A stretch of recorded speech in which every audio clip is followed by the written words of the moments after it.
നിലവിൽ യുഎയിലേക്ക് ജോലി നോക്കുന്നവരും അടുത്തായി ഒരു ജോലിക്ക് പ്രവേശിക്കാൻ പോകുന്നവരും നിർബന്ധമായിട്ട് കേൾക്കുക. നിങ്ങളൊരു ജോബ് കോൺട്രാക്റ്റ് സൈൻ ചെയ്ത് കൊടുക്കുമ്പോൾ അതിൽ പറയുന്ന ടേംസ് ആൻഡ് കണ്ടീഷൻസ്, പ്രത്യേകിച്ച് നിങ്ങളുടെ വർക്കിംഗ് അവേഴ്സ്, സാലറി, അലവൻസസ്, മറ്റ് പ്രധാനപ്പെട്ട കാര്യങ്ങൾ, ഇതെല്ലാം അങ്ങനെ തന്നെയാണ് ജോയിൻ ചെയ്തതിന് ശേഷവും നിലവിൽ വരിക എന്നുള്ളത് ഉറപ്പുവരുത്തുക. നിലവിൽ നമുക്ക് ഒരുപാട് അങ്ങനെ കംപ്ലയിൻറ്റ്സ് വരുന്നുണ്ട്. പ്രത്യേകിച്ച് ഇത്തരം ഡിഫറൻസുകൾ വരുന്നത് ബക്കാല, അതുപോലെ തന്നെ കഫ്റ്റേരിയ, റെസ്റ്റോറൻറ്റുകൾ, ഗ്രോസറി എന്നുള്ള മേഖലകളിലാണ്. പ്രത്യേകിച്ച് ഇതിൽ ഏറ്റവും ഡിഫറൻസ് വരുന്നൊരു കാര്യവും വർക്കിംഗ് അവേഴ്സാണ്. ജോബ് കോൺട്രാക്റ്റ് ഒരു നിയമാനുസൃതമായിട്ടുള്ളൊരു കോൺട്രാക്റ്റ് ആയതുകൊണ്ട് തന്നെ യുടെ സ്റ്റിപ്പുലേറ്റഡ് ആയിട്ടുള്ള നിയമങ്ങൾക്ക് അപ്പുറത്തേക്കൊന്നും തന്നെ എഴുതി ചേർക്കാൻ പറ്റില്ല. അപ്പോൾ അതുകൊണ്ട് ജോബ് കോൺട്രാക്റ്റിൽ 8 മണിക്കൂറാണെങ്കിൽ ചിലപ്പോൾ പ്രാബല്യത്തിൽ വരിക 10-12 മണിക്കൂറായിരിക്കും. അപ്പോൾ ഇത്തരം കാര്യങ്ങളൊക്കെ നിർബന്ധമായിട്ടും ചോദിച്ച് മനസ്സിലാക്കിയതിന് ശേഷം മാത്രം ജോബ് കോൺട്രാക്റ്റ് സൈൻ ചെയ്ത് കൊടുക്കുക.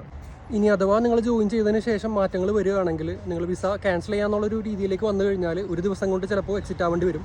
അതല്ല, ഇത് എന്നെ കൊണ്ട് പറ്റില്ല എന്ന് പറഞ്ഞ് 7 ദിവസം കണ്ടിന്യൂസ് ആയിട്ട് ജോലിക്ക് പോകാണ്ടിരുന്നു കഴിഞ്ഞാൽ നിങ്ങളുടെ എംപ്ലോയർക്ക്, നിങ്ങളുടെ സ്പോൺസർക്ക് നിങ്ങളെ അബ്സ്കോണ്ട് ചെയ്ത് കളയാൻ പറ്റും. അബ്സ്കോണ്ട് ചെയ്ത് കഴിഞ്ഞാൽ ആ രീതിയിലുള്ള ഗുരുതരമായിട്ടുള്ള ലീഗൽ ഇഷ്യൂസ് നേരിടേണ്ടി വരും.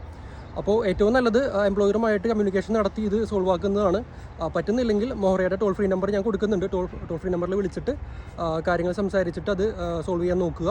സോ ഇത്തരം കാര്യങ്ങൾ ശ്രദ്ധിച്ചതിന് ശേഷം മാത്രം ജോബ് കോൺട്രാക്റ്റ് സൈൻ ചെയ്ത് കൊടുക്കുക. Thank you.